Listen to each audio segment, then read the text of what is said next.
அன்பான ITN தமிழன் TV நேயர்களுக்கு வணக்கம். 76ஆம் ஆண்டு குடியரசு தினத்தை கொண்டாடும் விதமாக போரூர் SRMC T15 காவல் நிலையத்தில் இன்று ஆய்வாளர் திரு பிரபு அவர்கள் தேசிய கொடியை ஏற்றி மரியாதை செலுத்தினர்.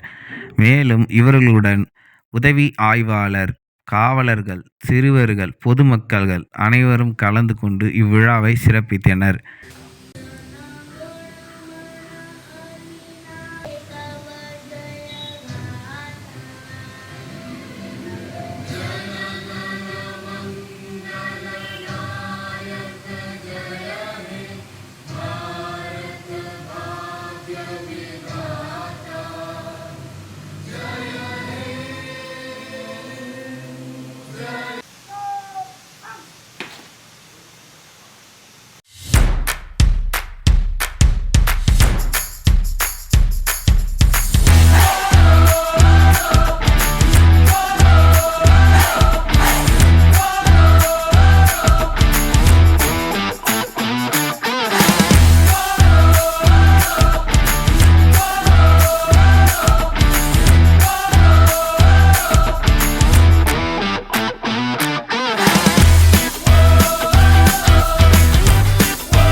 வீடியோ உங்களுக்கு பிடிச்சிருந்தா லைக் பண்ணுங்கள், ஷேர் பண்ணுங்கள், கமெண்ட் பண்ணுங்கள். மறக்காமல் சேனலை சப்ஸ்கிரைப் பண்ணுங்கள். நன்றி, வணக்கம்.